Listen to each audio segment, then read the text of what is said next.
नमस्कार, आप देख रहे हैं आज तक। आपके साथ मैं हूं अंजना ओम कश्यप। सबसे बड़े मुद्दे पर सबसे बड़ी बहस के लिए आपका स्वागत है। अरविंद केजरीवाल 28 मार्च तक ईडी के रिमांड में रहेंगे। ना जाने कितने सवाल होंगे, लेकिन इस बीच उनकी पत्नी सुनीता केजरीवाल ने अपने पति का इमोशनल संदेश पढ़ा। सियासत की एक नई बहस छेड़ दी है। हालांकि केजरीवाल ने कह दिया है कि वो जेल जाकर इस्तीफा नहीं देंगे, लेकिन बीजेपी ने उनके इस्तीफे की मांग तेज कर उन पर दबाव बढ़ा दिया है।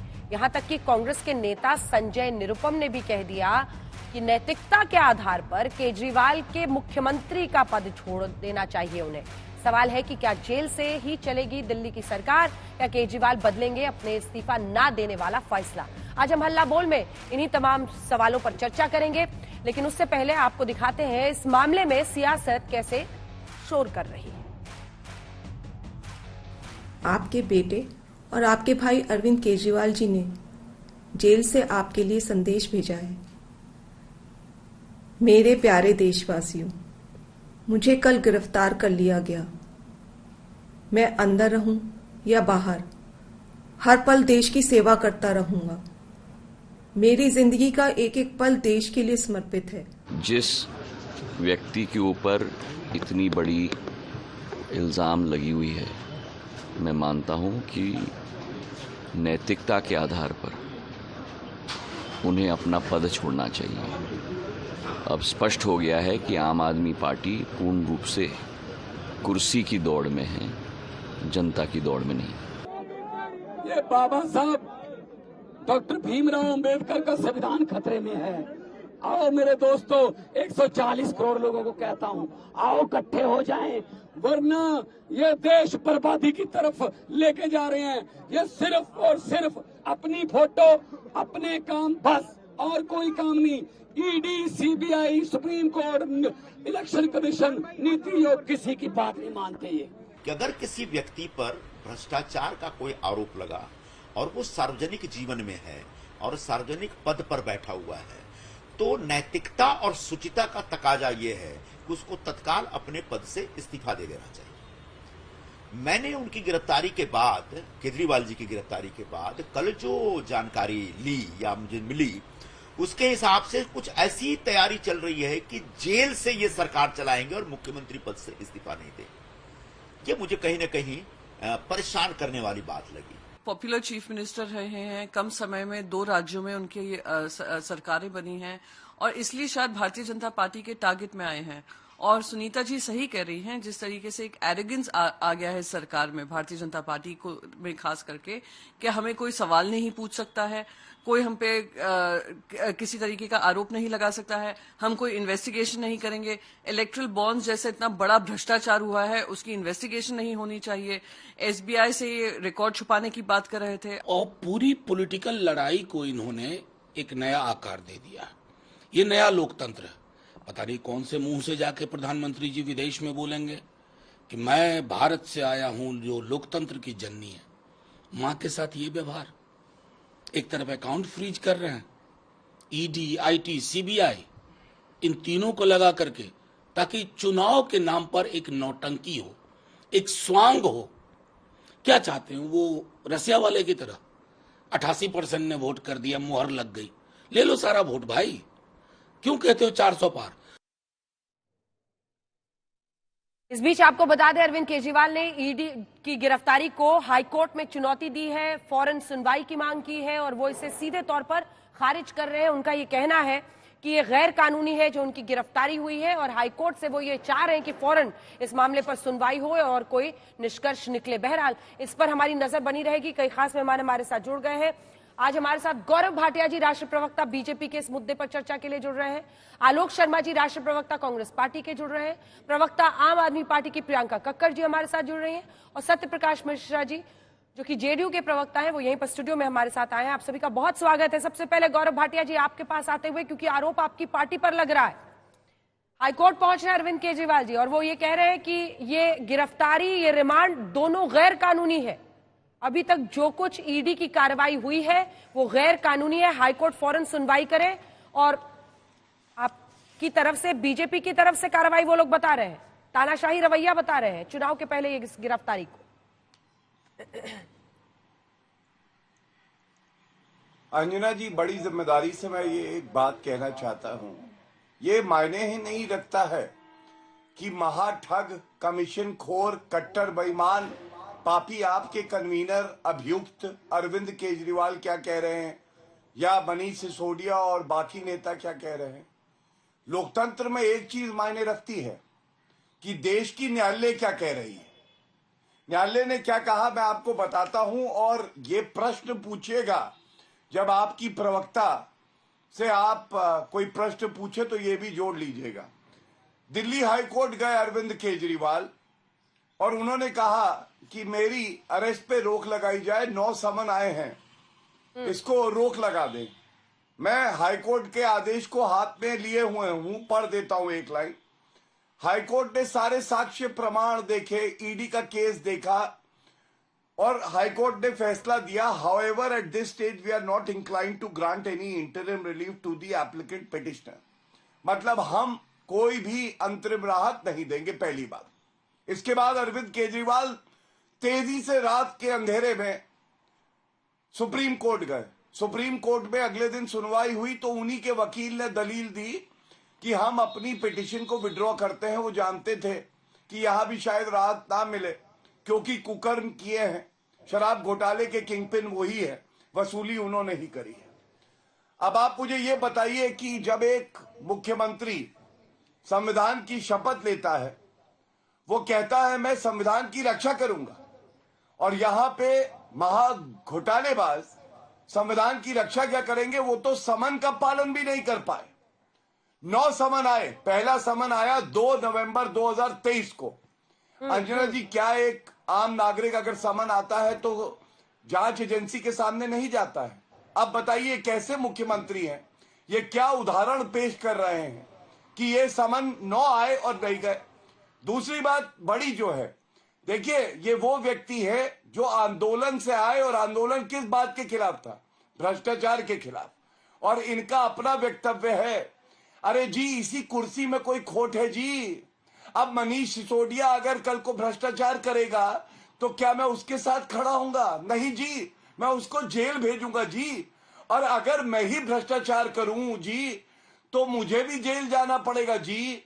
अब वो दिन आ गया जी, कानून के हाथ बड़े लंबे हैं, आपके गिरेबान तक पहुंचे क्योंकि आपने जनता का रुपया लूटा है और आपको न्यायालय राहत नहीं दे रहा है।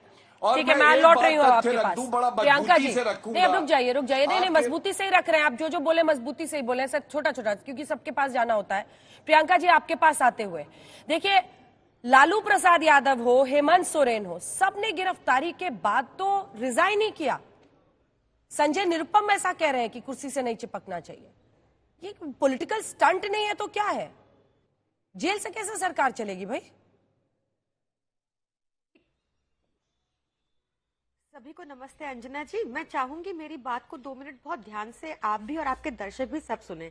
देखिए, मैं सारी बातें वैसे तो रिस्पॉन्ड कर सकती हूँ गौरव भाटिया जी की, पर जरूरत नहीं है क्योंकि उनको हमारे नेता भ्रष्टाचारी लगते हैं और सुकेश महाचंद्र शेखर जो है महाठग, उनकी बातों पे ये रिलाई करते हैं। तो इनकी बात को मैं खारिज करती हूँ। खारिज क्यों भी करती हूँ? कल जब अरविंद केजरीवाल जी को रिमांड पे भेजा गया तो रिमांड पे उनको भेजा गया एक शरद चंद्र रेड्डी के बयान के आधार पे। ईडी ने कहा कि शरद चंद्र रेड्डी ने कहा है कि 100 करोड़ की ब्राइब दी अरविंद केजरीवाल जी को, इसलिए इस पे थोड़ा सा आपका जानना जरूरी है। नवंबर 9 को क्या हुआ था कि शरद चंद्र रेड्डी एक वो व्यक्ति हैं जिनको 5 जोन के लाइसेंस मिले थे दिल्ली में हमारी शराब नीति के तहत। तो उसके बाद क्या हुआ कि ईडी ने उनको पकड़ा। ईडी ने कहा ये लाइसेंस मिलने के लिए तुम्हें कितनी तुमने ब्राइब दी? ईडी ने, शरद चंद्र रेड्डी ने कहा मैंने 1 रुपए की ब्राइब नहीं दी। तो ईडी ने अगले दिन ही उनको 10 नवंबर को अरेस्ट कर लिया। अरेस्ट करने के बाद उनको बोला कि लिखो कि तुमने 100 करोड़ की ब्राइब दी। वो कोर्ट चले गए, उन्होंने कहा कि मेरे से ईडी जबरदस्ती कह रही है कि मैं ऐसा लिखूं, ये बिल्कुल बेसलेस आर्ग्यूमेंट है, मैं ऐसा नहीं लिखूंगा। उनकी बेल रिजेक्ट हो गई। 6 महीने उनको जेल के अंदर रखा गया। इस 6 महीने में शरद चंद्र रेड्डी ने कल जो इलेक्टोरल बॉन्ड का खुलासा हुआ है, भाजपा को 60 करोड़ रुपया इलेक्टोरल बॉन्ड के चंदे के रूप में दिया। इसके बाद जब उनकी बेल दोबारा हाईकोर्ट में लगी तो ईडी ने बोला कि आप इनको बेल दे दीजिए, इनकी बैक में बहुत दर्द रहता है। रेगुलर बेल मिल गई उनको पीएमएलए के केस में, क्योंकि ईडी ने कोई आपत्ति नहीं की। कोर्ट इसमें कुछ कर नहीं सकता क्योंकि लॉ में लिखा है कि बेल नहीं होगी। तो ईडी ने आपत्ति नहीं की, कोर्ट ने बेल दे दी। उसके बाद वो अप्रूवर बन गए। अप्रूवर बनने के बाद उन्होंने कहा कि 100 करोड़ मैंने अरविंद केजरीवाल कोर्ट में बता रहे हैं कि नहीं बता रहे हैं? अब इस बयान के आधार पर बस एक काउंटर क्वेश्चन है, एक काउंटर क्वेश्चन है कि ये सब कोर्ट में तो बता रहे होंगे ना आप लोग, बिल्कुल कोर्ट में बता रहे होंगे ना। हाँ, तो फिर कोर्ट इस पर फैसला करेगा, इसलिए आप और हम जज नहीं बनते हैं।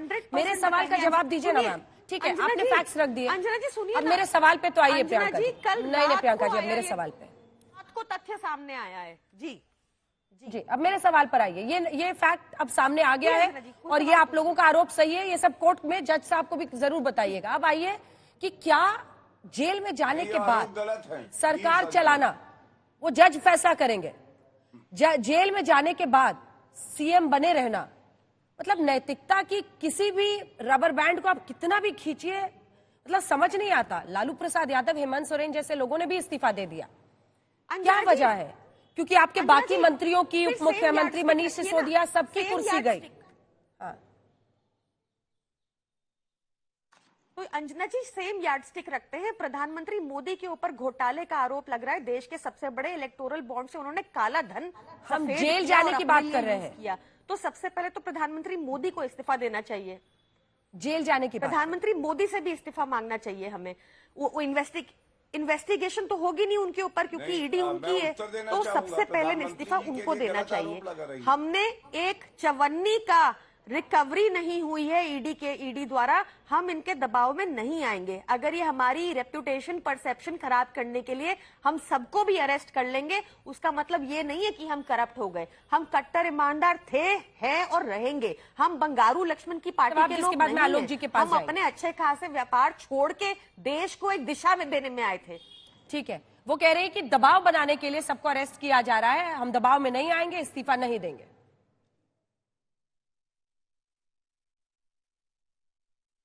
देखिए अंजना जी, जो आपके प्रवक्ता हैं, लीडर हैं, इनकी एक बीमारी है। इनको बहस करनी है कोर्ट के अंदर। कोर्ट के अंदर इनको कोई राहत नहीं मिल रही। बहस आके करने लगते हैं टीवी चैनल पे। अब आप मुझे बताइए, ये करारे थप्पड़ किसके गाल पे पड़े हैं? और मैं गिन देता हूं तथ्यों के साथ। अरविंद केजरीवाल, पहला थप्पड़ ईडी कोर्ट से पड़ा, कोई राहत नहीं मिली। उच्च न्यायालय से कोई राहत नहीं मिली। मनीष सिसोदिया, ईडी कोर्ट से बेल खारिज, हाई कोर्ट से बेल खारिज, सुप्रीम कोर्ट से बेल खारिज, 5 हो गए। उसके बाद संजय सिंह, ईडी कोर्ट से इनका बेल खारिज, हाई कोर्ट से बेल खारिज, 8 थप्पड़। और 8वां जो है, 7 थप्पड़ थे, 8वां क्या है? सुप्रीम कोर्ट ने रिव्यू पिटिशन मनीष सिसोदिया की डिसमिस करी। अब आप मुझे बताइए अंजना जी, सर्वोच्च न्यायालय, उच्च न्यायालय और ईडी कोर्ट बार बार इनको बेल भी नहीं दे रहा है, और उसके बाद आके टीवी चैनल पे यहाँ पे इस तरह की बातें कर रहे हैं। हमारी रेपुटेशन खराब कर दी। रेपुटेशन उसकी खराब हो सकती है जिसकी रेपुटेशन बची हो। आज जनता अरविंद केजरीवाल की गिरफ्तारी का स्वागत कर रही है अंजना जी, और इसलिए स्वागत कर रही है क्योंकि वो ठगा महसूस कर रही है। कोविड की महामारी में ऑक्सीजन बेड और दवाई देनी थी, और ये शराब कारोबारियों के साथ मीटिंग कर रहे थे कि कैसे उनको रुपया दे और कमीशन खोरी करे। उसके बाद एक बात शरद चौधरी की, इन्होंने शरद चंद्र रेड्डी की बेल की उठाई। प्लीज शांत करें, मैं बात पूरी कर लूं अंजना जी, प्लीज। हाँ करिए, लेकिन 2 लाइन में कीजिए सर। हाँ 2 ही लाइन में करूंगा। 2 लाइन। पहली लाइन ये है, प्रधानमंत्री जी पे आरोप लगाए कि उन्होंने घोटाला किया। मैं चुनौती देता हूं, सर्वोच्च न्यायालय ने एक नीतिगत फैसला लिया गया, उसको रद्द किया। इसका यह मतलब नहीं है घोटाला है। कौन सी कंप्लेंट है बताइएगा? आपने खुद चंदा लिया है इलेक्ट्रल बॉन्ड से, आप यहां आके क्या बेवकूफी की बात कर रही हैं? दूसरी बात, शरद रेड्डी, इनकी ये शरद रेड्डी की जो बेल हुई है मेडिकल ग्राउंड्स पे हुई है, क्योंकि कानून ये कहता है, और इस बेल में ईडी ने वही पक्ष रखा जो सर्वोच्च न्यायालय का कानून है। इसलिए कम से कम यहाँ पे आके गलत तथ्य ना फैलाए। ये बेल जब हुई थी, उसके बाद आपके बेल का ऑर्डर, इसके बाद मैं नहीं सुनूंगी, समझ रख सकती, इसके बाद आ रही वालों, सिर्फ 2 लाइन की डायरेक्ट अटैक है उन पे। गौरव जी ने आप बेहद झूठा पार्टी ने आपको बहुत सारे गलत तथ्य बताए हैं। फिर से इनको भली भांति पता है कि पिछले हफ्ते संजीव खन्ना और justice Sanjiv Khanna and justice Dipankar Datta बहुत heavily came down on ED कि तुम बार बार पीएमएलए का गलत यूज कर रहे हो, किसी को अनंत काल तक जेल के अंदर रख रहे हो। ये इंटेंशन नहीं थी पीएमएलए की, तुम गलत उपयोग कर रहे हो, हम इसको टेकअप करेंगे। आज भी टिप्पणी आई है, आज थोड़ी देर पहले कोर्ट की, कि ईडी ये गलत हरकतें करना बंद कर दे, नहीं तो इस कानून की वैल्यू खत्म हो जाएगी। आज सुबह की टिप्पणी है। चलिए आलोक मैं शर्मा जी, आपको पूरी जिम्मेदारी से बता रही हूँ कि आलोक शर्मा जी, मैं लौट रही हूँ, आप सब दोनों के पास लौट रही हूँ। सवाल है कि फैसला जज को ही करना है, बेल भी उन्हें ही देनी है। अगर ईडी को जो ये रिमांड मिला है राउज एवेन्यू कोर्ट से वो वाकई असंवैधानिक है, गैर कानूनी है, तो हाईकोर्ट आपकी मदद करेगा, वहां आपने इंटरवेंशन खोजी। आलोक शर्मा जी, संजय निरुपम कह रहे हैं कि उन्हें इस्तीफा देना चाहिए, जेल गए हैं, उन्हें मुख्यमंत्री पद से यूं नहीं चिपके रहना चाहिए। आपको भी लगता है ऐसा? देखिए अंजना जी, आम आदमी पार्टी की तमाम कमियां निकालना, आम आदमी पार्टी पे सवाल खड़ा करना, मैं सबसे अग्रणी पंक्ति में रहा कांग्रेस की तरफ से, मैक्सिमम आपके चैनल्स पर भी सवाल उठाए।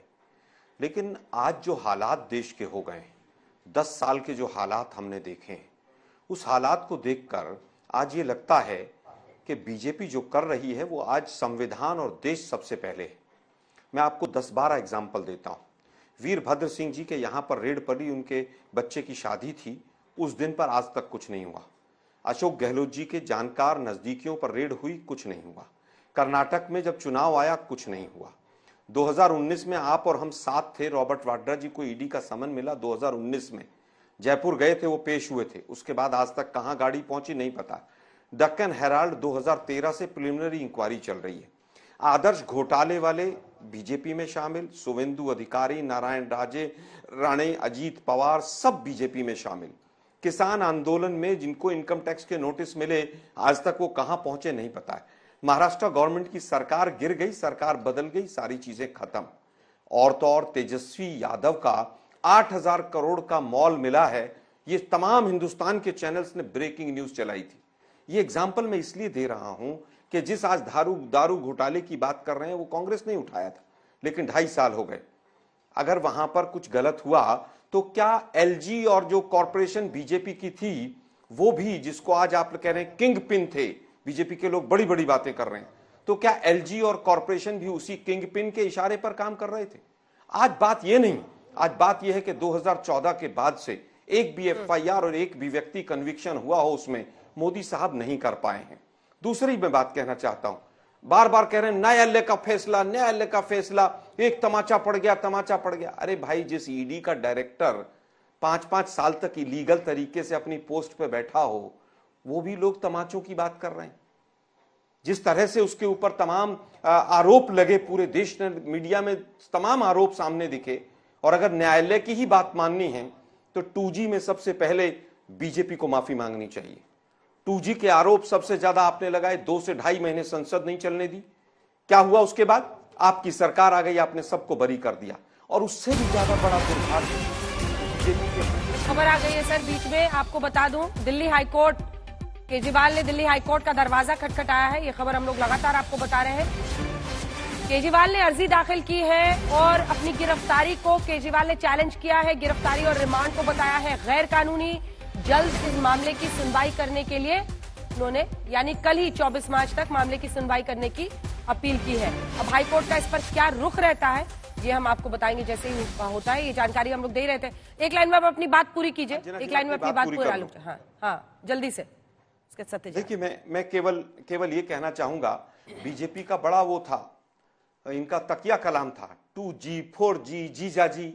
हम पूछना चाहते हैं कि जीजाजी को क्लीन चिट हरियाणा की सरकार ने दी क्या? वहां पर नवाज शरीफ मुख्यमंत्री हैं। आपकी सरकार वहां पर 5 साल राजस्थान में रही, आपने वहां भी क्लीन चिट दिया, किसने कहा आपको? मैं केवल ये कहना चाहता हूं कि जो बच्चे संसद में कूदे थे, दिल्ली पुलिस के खिलाफ उन्होंने कोर्ट में एफिडेविट दिया कि हमें प्रताड़ना दी जा रही है, इलेक्ट्रिक शॉक दिए जा रहे हैं। किस लिए? कि विपक्ष को फंसाइए। जब जांच एजेंसियां इस लेवल पर आ जाएं और सरकार के इशारे पर काम करें तो आप सोचिए क्या होगा। अभी गौरव भाटिया जी कोविड कर रहे थे, संसद पर सबसे खतरनाक हमले से वो बच्चे हो गए हैं। ये बहुत दिलचस्प है आलोक जी कि देश की संसद पर हुए, जिसको आप सबसे बड़ा हमला, सबसे बड़ी गलती सरकार की बता रहे थे, उन आरोपियों को अब आप बच्चे कह के मेंशन कर रहे हैं। लेकिन आपने अपनी बात कही है, इस्तीफे पर आपने आलोक जी कुछ नहीं कहा। इस्तीफे पर एक लाइन में तो जवाब दीजिए सर। इस्तीफे पर फिर संजय निरुपम कह रहे हैं। एक मिनट सुनिए ना, मैं अंतिम बात कह रहा हूं। कोविड पर फिर आ रहा हूं। जिन्होंने इलेक्ट्रिक शॉक लगाए उनसे सवाल नहीं पूछेंगे आप, लेकिन वापस आता हूं मैं। कोविड की बात हो रही है। कोविड में नकली वेंटिलेटर बिके गुजरात में, रेमडेसिविर। अरे भाई, अभी जब तक वो कन्विक्ट नहीं हो जाएंगे बच्चे ही उम्र के हिसाब से, मेरे हिसाब से तो वो, मैं वापस अपनी बात पर आता हूं। रेमडेसिविर नकली इंजेक्शन बेचने वालों से किसने पैसे लिए हैं जरा बता दीजिए। Remdesivir company. अरे भाई, आपने तो वैक्सीन वालों को भी नहीं छोड़ा। मोदी जी ने कहा था आपदा में अवसर, आपदा में अवसर किसने ढूंढा? मोदी जी ने ढूंढा। मैं अब अंतिम बात कहना चाहूंगा कि आज भी बीजेपी के पास समय है। 2.5 साल हो गए दारू कांड में, हमने उठाया था। चार्जशीट क्यों नहीं फाइल किया आप लोगों ने? आपने तो वहां पर वो शरद चंद्र वाली कंपनी से भी पैसे ले लिए। इस्तीफा होना चाहिए। कितने आ रहे? बातें सुने, इस्तीफा होना चाहिए। आलोक जी इस्तीफा होना चाहिए। आलोक जी इस्तीफा होना चाहिए। एक सेकंड। आलोक जी इस्तीफा होना चाहिए। मैं फिर कहूंगा, जो ट्रैक देखिए, मीडिया ट्रायल में आप इस्तीफे मांग लीजिए। आज इस्तीफा मीडिया ट्रायल हो गया। आप लोगों ने इस्तीफे मांगे। संजय निरुपम कह रहे हैं नहीं, उसके बाद इस्तीफा नहीं मांग रहा है। हम नहीं मांग रहे इस्तीफा। का मीडिया माफी मांगेगा। संजय निरुपम ने कहा है। कह रहा हूं मैं, संजय निरुपम ने कहा है, आप ही की पार्टी के नेता हैं। व्यक्तिगत बयान है। ठीक है, बस यही सुनना था। निरुपम जी का अपना व्यक्तिगत बयान है। ये कांग्रेस पार्टी का स्टैंड नहीं है। मैंने इतना लंबा चौड़ा गिनवाया है आपको। सत्य प्रकाश रुक जाइए, अभी गौरव जी आ रहे हैं। सत्य जी। आलोक शर्मा जी की दिक्कत क्या है कि वो जिस पार्टी के प्रवक्ता हैं, कर्नाटक पहुंचते हैं तो भ्रष्टाचार की परिभाषा उनके लिए अलग है। दिल्ली में 2.5 साल 2 साल पहले भ्रष्टाचार की परिभाषा अलग थी। 2014 से पहले भ्रष्टाचार की उनकी परिभाषा अलग थी। जॉर्ज फर्नांडिस पे जब कॉफिन घोटाले का आरोप लगाते हैं उस समय उनकी भ्रष्टाचार की परिभाषा अलग थी। सुप्रीम कोर्ट जब कहता है कि सीबीआई पैरोट है, उनके जमाने में लॉ मिनिस्टर को कोलगेट का फाइल देखने के कारण लॉ मिनिस्ट्री गंवानी पड़ती है। तो आलोक शर्मा जी, आपकी पार्टी की भ्रष्टाचार की परिभाषा बहुत अद्भुत है। 2.5 साल पहले बिल्कुल आप हर टीवी चैनल में कहते थे, और अजय माकर और सुप्रिया श्रीनेत ने तो गले फाड़ फाड़ के कहे कि केजरीवाल ने शराब का घोटाला किया है। और खुद केजरीवाल जी ने माना, अपने कैबिनेट कमेटी के नोट में लिखा कि 38% का नुकसान हुआ है दिल्ली की सरकार के खजाने को। उसके बाद यदि कई सब्सटैंटिव टेंटेटिव एविडेंस आते हैं और देश का सर्वोच्च अदालत कहता है कि आपको बेल नहीं दी जाएगी, तो कम से कम स्वीकार तो इतना कीजिए कि कुछ घालमेल है दिल्ली के शराब के घोटाले में। आपको तो झटक देना था केजरीवाल जी को, क्योंकि आपकी महिला मुख्यमंत्री जो 3 बार 3 टर्म दिल्ली में रही, उनको कॉमनवेल्थ घोटाले में केजरीवाल कहते थे कि जेल में डाल देंगे आते ही 1 महीने में। आपको तो झटकना चाहिए था, केजरीवाल के भ्रष्टाचार से पिंड छुड़ाना चाहिए था। आप भ्रष्टाचारियों के साथ खड़े हैं। आप तो बहुत दावा कर रहे थे कि मोदी जी यहां भ्रष्टाचार पर कुछ नहीं बोलते, वहां नहीं बोलते। अरे साहब, आप तो बोल लीजिए। आप अगर भ्रष्टाचार पर मॉरल स्टैंडर्ड खड़ा करना चाहते हैं तो केजरीवाल का साथ तो छोड़िए।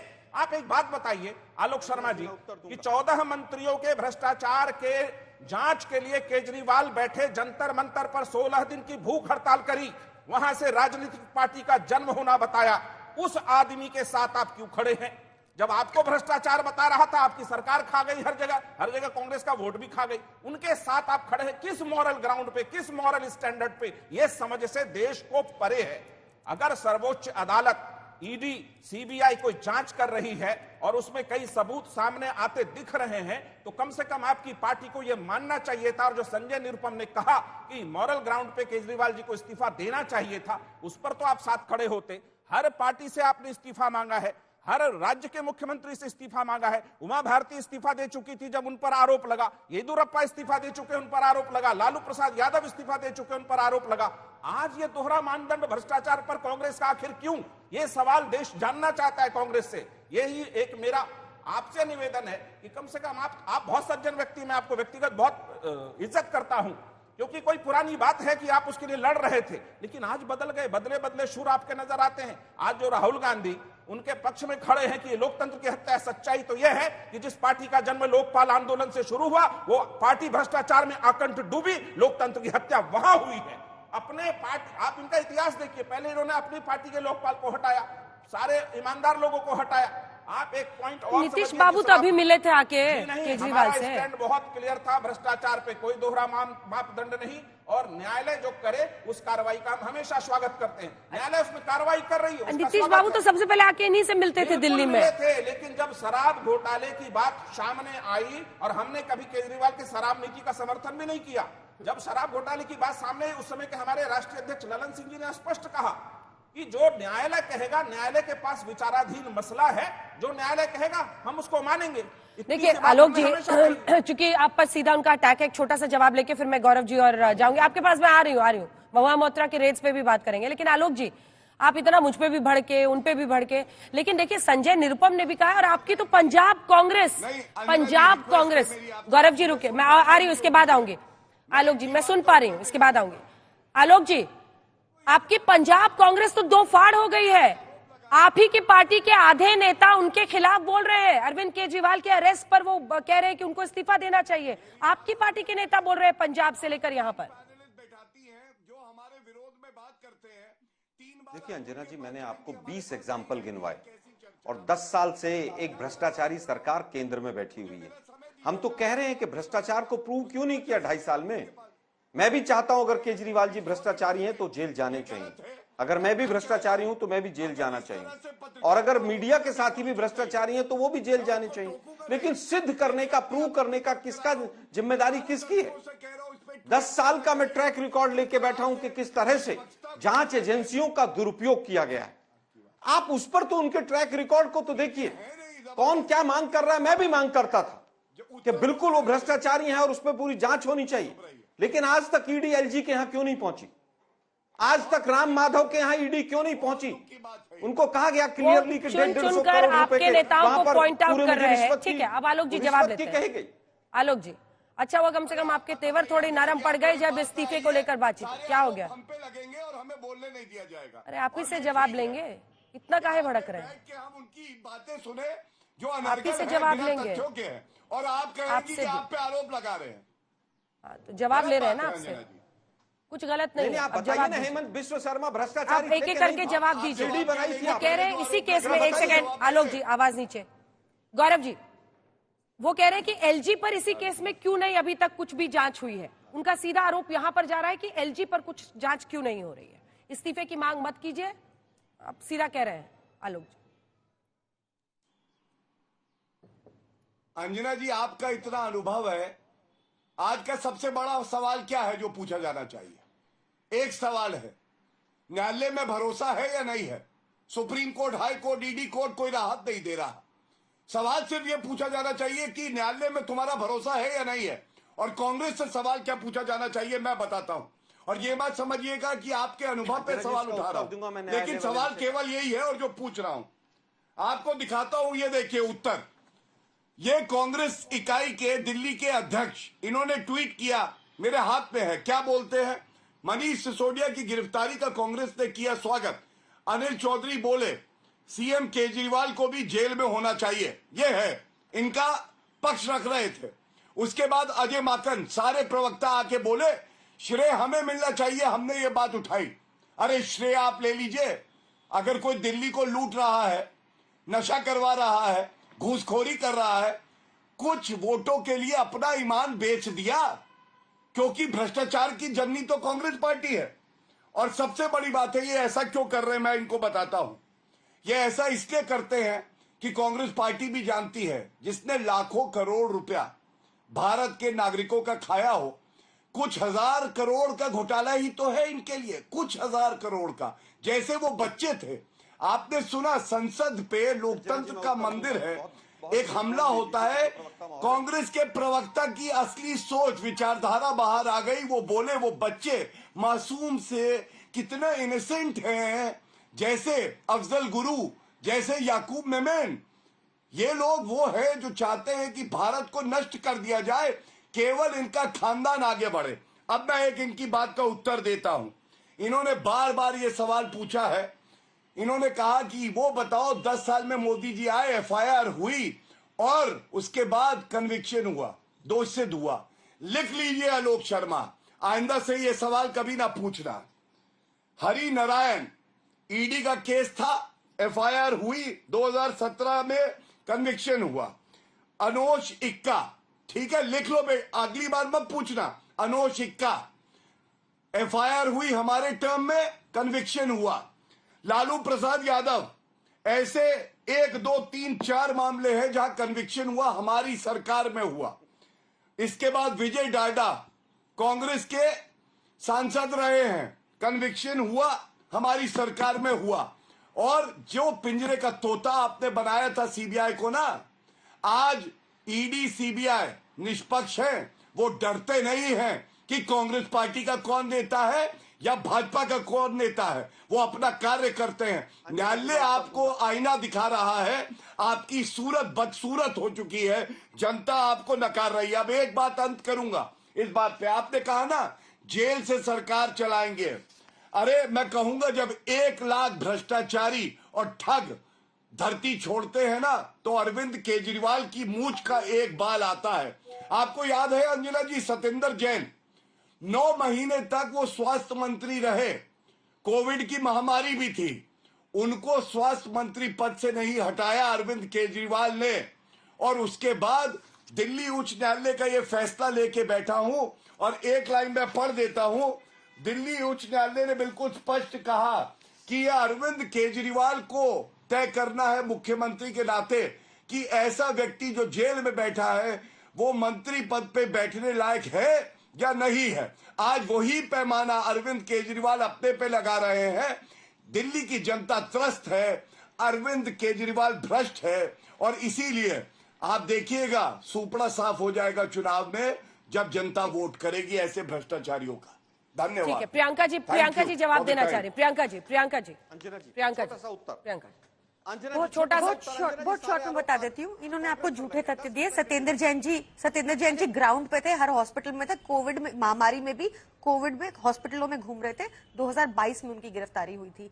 दूसरा, इन्होंने अगर हमारी पॉलिसी इनको खराब लगती है तो इनको बोलिए अगर निष्पक्ष जांच है तो अपने एलजी को भी पकड़े, अपने लॉ सेक्रेटरी को भी पकड़े, अपने फाइनेंस सेक्रेटरी को भी पकड़े जिन्होंने उसके ऊपर साइन किया पॉलिसी के ऊपर। तीसरा, इनको जी चेक कर लीजिए। तीसरा, इनको बोलिए कि मैं फिर से कह रही हूं अंजना जी, इन्होंने इन्फोर्समेंट डायरेक्टर को अपना वसूली विभाग बना दिया है। वो वसूली करने गए, 40 कंपनियां और ऐसी हैं, उस पर आप कभी और डिबेट रखिएगा, मैं बताऊंगी कितनी वसूली हुई और इन्फोर्समेंट डायरेक्टर ने भाजपा के लिए, प्रधानमंत्री मोदी के लिए कितनी वसूली की। ये जो शरद चंद्र रेड्डी का मसला है, इसको लाइटली मत लीजिए। इनको बोलिए, मैं इनके बीच में नहीं बोली, इनको तमीज है ही नहीं क्या ब्रजभूषण जनता पार्टी के, इनको बोलिए बीच में ना बोले। इनको बताइए, ये बहुत गंभीर बात है। मैं चाहूंगी पूरा देश इसको दोबारा सुने कि प्रधानमंत्री मोदी के इन्फोर्समेंट डायरेक्टर ने वसूली की, शरद चंद्र रेड्डी से वसूली की, 60 करोड़ रुपया लिया, फिर उसको बेल दिलवाई। उनकी ईडी ने कोर्ट में कहा उनको बेल में आपत्ति नहीं है। उसके बाद हमारे खिलाफ उसको टर्न कराया अप्रूवर, और उनकी स्टेटमेंट पे, शरद चंद्र रेड्डी की स्टेटमेंट ने, जिसने 60 करोड़ रुपया भाजपा को दिया, कल उनको रिमांड हुई है। हम इसको चैलेंज करेंगे, कोर्ट के आगे लेके आएंगे, भाजपा को एक्सपोज करेंगे। ठीक है, कोर्ट पर विश्वास है ना? हाई कोर्ट जो भी कहेगा, या सुप्रीम कोर्ट या राउज एवेन्यू कोर्ट, इन सब पे विश्वास है ना प्रियंका जी? बिल्कुल, सिर्फ कोर्ट पर विश्वास है, सिर्फ कोर्ट पर विश्वास है। नहीं, बहुत अच्छा। कोर्ट पर विश्वास करने के अलावा आपके पास चारा नहीं है। ये भरोसा करिए कि कोर्ट ने यदि रिमांड में भेजा है तो कॉन्क्रीट एविडेंसेस होंगे कोर्ट के सामने, इसलिए भेजा होगा। अगर मनीष सिसोदिया जी और संजय जी को बेल नहीं मिली है तो कोर्ट के पास कुछ न कुछ दस्तावेज ऐसे हैं जिसके कारण बेल नहीं मिला। आपने बहुत अच्छा याद दिलाया, कोविड के समय सत्येंद्र जैन अस्पताल में घूम रहे थे। जरा ये भी बता देती कि कोविड के समय दिल्ली सरकार जो दावा करती है कि सारे अस्पतालों की हालत मुस्तैद है, वो खुद अपना इलाज कोविड में किस अस्पताल में करा रहे थे, ये भी बता देते। अब आते हैं आपके ये शरद चंद्र रेड्डी का उदाहरण बार बार आप दे रहे हैं। आप तो कानून की विद्यार्थी रही हैं, आपको तो बहुत अच्छे से मालूम होगा कि विजय नायर जो ये बीच में केजरीवाल जी का बिचौलिया था, उसके बारे में ईडी ने क्या लिखा है, उस पर एक चूचा शब्द आपका नहीं निकलेगा। सवाल यह है कि केजरीवाल इस देश में भ्रष्टाचार के खिलाफ जो लड़ाई लड़ने के लिए खड़े हुए थे, वो खुद भ्रष्टाचार में यदि जेल पहुंच जाएं तो आपके पास चारा क्या बचता है बोलने को? आप मॉरल ग्राउंड इस देश में भ्रष्टाचार के खिलाफ की लड़ाई में हार चुके हैं, आपके पास कुछ नैतिकता बची नहीं है। बेहतर होता कि आप इस्तीफा देकर के अगर दिल्ली का रास्ता मार्ग प्रशस्त करते कि सरकार सुचारू रूप से चलती तो बेहतर होता। आप एक बात को समझिए प्रियंका कक्कड़ जी, आपकी मजबूरी हम समझते हैं, लेकिन इस बात को तो समझिए कि भ्रष्टाचार में अगर 38% नुकसान केजरीवाल खुद स्वीकार करते हैं अपनी शराब नीति में, उस पर आपका जुबान खुलता नहीं, उस पर चुप हो जाते हैं। सीबीआई की जांच आदेश आते ही वो नीति ही वापस ले ली जाती है, उस पर कुछ भी जुबान नहीं खुलता, सिर्फ कि मोदी जी ऐसे हैं, मोदी जी वैसे। अरे सुप्रीम कोर्ट तक जाइए ना, राहत मिले तो बताइए हमें भी कि आपको कोई थोड़ी सी राहत मिली हो। हजारों आरोप आपके पास है, लेकिन कोर्ट का कोई पक्ष आपके सामने नहीं खड़ा है, आपके साथ खड़ा नहीं है। ये इस देश को समझ में आता है, जनता भोली नहीं है, सब समझती है। प्रियंका जी, अब आप जवाब भी दीजिए। और 2-3 बातें, कई लोग कह रहे हैं कि सुनीता केजरीवाल, उनकी पत्नी ने जिस तरह से वीडियो पढ़ा है, या वो खुद एक्टिव होकर अरविंद केजरीवाल की तरफ से इमोशनल बातें रख रही हैं, क्या उनकी भी पॉलिटिक्स में एंट्री का विचार है? क्या वो सीएम बन सकती है? प्रश्न लोग पूछ रहे हैं, इसीलिए आपके सामने भी रखा है। दोनों बातों का जवाब दीजिए। अरविंद केजरीवाल जी जेल से सरकार चलाएंगे, कोई लॉ उनको प्रिवेंट नहीं करता ऐसा करने में, पहला जवाब आपका। दूसरा जवाब सत्यप्रकाश जी का कि मैं उनको फिर से बता रही हूँ, पीएमएलए कानून थोड़ा सा डिफिकल्ट होता है समझने में, इसलिए रिपीट कर देती हूँ कि भाजपा ने 2018 में ऐसे संशोधन कर दिए कि पीएमएलए में कोई बेल नहीं हो सकती, अनंत काल तक किसी को भी बिना सबूत के जेल में रखा जा सकता है। सिर्फ एक कंडीशन में बेल हो सकती है, अगर ईडी कोर्ट में जाके कहे, छगन भुजबल के केस में जैसे कहा हमसे फाइलें खो गई, केस बंद कर दो, अजीत पवार के केस में जैसे कहा इसमें हमें कोई तथ्य नहीं मिला, केस बंद कर दो, जैसा शरद चंद्र रेड्डी के केस में कहा कि इनकी बैक पेन है, कोई बात नहीं, हमें कोई प्रॉब्लम नहीं है। तो जब तक ईडी नहीं कहेगी, जो भाजपा के हाथ में वसूली गैंग है, भाजपा का वसूली गैंग जब तक कोर्ट के आगे नहीं कहेगा कि उनको इंटेरोगेशन नहीं करनी, पीएमएलए कानून में बेल नहीं हो सकती। सत्यप्रकाश जी, आप किसी भी कानूनी सलाहकार से ये बात पूछ लेगा, आपने सही कहा, जनता बहुत समझदार है, वो जानती है। तीसरी बात मैं आपको बताती हूँ, पूरे देश में सिर्फ दिल्ली एक मुनाफे का बजट है, वो इसलिए क्योंकि हम अपने दिल्ली के लोगों के पैसे अपनी जेब में नहीं डालते, सरकारी राजस्व बढ़ता है हमारा। हमने इस शराब नीति से भी आज तक का हाईएस्ट टैक्स कलेक्ट किया है, 621 करोड़। मेरी बात को चेक कर लीजिएगा आप, जिस भी राज्य को और देख लीजिए, सारे के सारे आज लोन पे चल रहे हैं। भाजपा ने 200 लाख करोड़ का लोन लिया है। महुआ मोइत्रा पर जब सीबीआई की रेड्स हो तो आप लोग भी विक्टिम कार्ड खेल रहे हैं। देखिए, अभी दिल्ली की सियासत बहुत गर्म है, इसलिए उसके इर्द गिर्द बहस है। मुझे पता है आपको इंतजार करना पड़ा, तो मुझे खरी खोटी मत सुनाइएगा, मैं खुद ही उसके लिए माफी मांग ले रही हूँ। ये महुआ मोइत्रा पर सीबीआई की रेड्स हो, अब फिर वही विक्टिम कार्ड। अरे कैश फॉर क्वेरी हो तो उन्होंने खुद ही माना है कि हाँ, मतलब मैंने किसी और को दिया था पासवर्ड और उन्होंने सवाल मेरे बिहाफ पे पूछा। अब इस मामले की जांच ना हो क्योंकि चुनाव करीब है, ऐसे तो 1 साल से चुनाव चल ही रहा है कहीं ना कहीं। पहले तो सभी को बहुत बहुत नमस्कार है अंजना जी। मैं समझा नहीं आपके सवाल। आपने बोला कि उन्होंने खुद ही माना है कि उन्होंने पैसे लिए हैं, पहले तो आपको उसके लिए माफी मांगनी चाहिए, है कि नहीं? नहीं, ये नहीं बोला है मैंने। डू नॉट मिसकोट मी। उन्होंने क्या माना है? उन्होंने माना है कि उन्होंने पासवर्ड दिया था, उन्होंने पासवर्ड दिया था for someone else to ask a question. यही माना है कि पासवर्ड दिया था, खुद नहीं किया है, किसी और ने उनके बिहाफ पे क्वेश्चन पूछा। ये सुनिए अंजना जी, हमारा देश बड़ा मासूम, so you correct yourself first. मूर्ख नहीं है। आपने जिस तरीके से बहुत चतुराई से शब्द का जो खेला है, तो बड़ा आसान है एंकरों के लिए खेलना। I am very annoyed, not at all. And दूसरी बात है, विक्टिम कार्ड हम नहीं खेलते हैं। एक अकेली महिला मुख्यमंत्री पूरे देश में है, उससे ये भाजपा सरकार डरी हुई है। मुख्यमंत्रियों के ऊपर उनको जेल पहुंचा रही है। ये भ्रष्टाचारी जुमला पार्टी के जो नेता आपके साथ बैठे हुए हैं, पूरे देश के भ्रष्टाचारियों को अपने साथ बैठा लिया है, या वो जेल में है। 2 ही जगह है, आप जेल भेजिए या अपने साथ बैठा लीजिए। जैसे इनके साथ आ जाएंगे तो स्वच्छ भारत अभियान के तहत स्वच्छता पूर्ण हो जाएंगे। लेकिन हम डरे हुए नहीं है। जो नेत्री जिसकी बात आप कर रही है, महुआ मोइत्रा जी की, उन्होंने तो पार्लियामेंट के पटल पे बोला है, चुनौती दी है कि वो खाली पार्लियामेंट से नहीं, संसद से सड़क से लेके गटर तक, जहां जहां उनकी कमर उन्होंने कीचड़ बना के रखा है देश में, वहां वो लड़ेंगी। और लड़ेंगी नहीं, हम जीतेंगे। हम लड़ने के लिए नहीं लड़ते हैं, हम जीतने के लिए लड़ रहे हैं। क्यों पता है? ये जो बोलते हैं ना, कानून पर भरोसा है कि नहीं, कोर्ट पे भरोसा है कि नहीं, हम पूछना चाहते हैं आपको जनता पे भरोसा है कि नहीं? मोदी जी को जनता पे भरोसा है? नहीं है। उनको ED, CBI, election commission, income tax और इस तरीके से जितने षड्यंत्रकारी इलेक्टोरल बॉन्ड्स हैं, उन पर भरोसा है। अगर उनको जनता पे भरोसा होता ना, तो आज ये गौरव जी, देखने को नहीं पड़ता। जल्दी से जवाब ये दीजिए, अच्छा जल्दी से हुआ। जवाब दीजिए। अजीत पवार, अजीत पवार को अब क्लीन चिट मिल रहा है, क्योंकि आपकी पार्टी में जो आ जाता है वो सब धुल जाते हैं, और महुआ मोइत्रा से लेकर अरविंद केजरीवाल तमाम विपक्षी नेताओं को चुनाव के पहले आप टारगेट कर रहे हैं। अभी कैंडिडेचर महुआ मोइत्रा का अनाउंस हुआ है। ठीक, मैं समय का सदुपयोग करके जो अभी तक कहा गया और आपके प्रश्न दोनों का उत्तर दे देता हूं। सबसे पहले एक बात देखिए, मिथ्या फैलाई जा रही है, कहा जा रहा है पीएमएलए में बेल नहीं होती है। पी चिदम्बरम की बेल हुई, डीके शिव कुमार की बेल हुई, और डीके शिव कुमार का मुकदमा निरस्त किया गया सुप्रीम कोर्ट द्वारा। अनिल देशमुख की बेल हुई, संजय राउत की बेल हुई, साकेत गोखले की बेल हुई। ये क्या दिखाता है? बेल होती है, लेकिन जहां पे प्रमाण इतने ठोस हो, साक्ष्य इतने ठोस हो कि न्यायालय उसका अवलोकन करके कहे कि नहीं हम नहीं राहत देंगे, वहां पे न्यायालय का सम्मान होना चाहिए। दूसरी बात, सुप्रीम कोर्ट ने जब मनीष सिसोदिया की बेल अर्जी को रद्द किया तो उसमें कुछ प्रमुख बातें कही। पहली बात, उन्होंने कहा साक्ष्य मिटाए जा रहे हैं, मोबाइल फोन डिस्ट्रॉय किए जा रहे हैं। दूसरी बात कही, जो शराब घोटाले गौरव से जी, मुझे आपको बीच में काटना पड़ेगा, इसीलिए मैंने कहा था जल्दी से आप अंत में अपनी बात कहिए। कुल मिलाकर 1 घंटे का वक्त बहुत कम है शायद इतने गंभीर और बड़े विषय पर बहस के लिए। आप सभी का बहुत धन्यवाद हमारे साथ जुड़ने के लिए। देश दुनिया की बाकी खबरों के लिए देखते रहिए आज तक।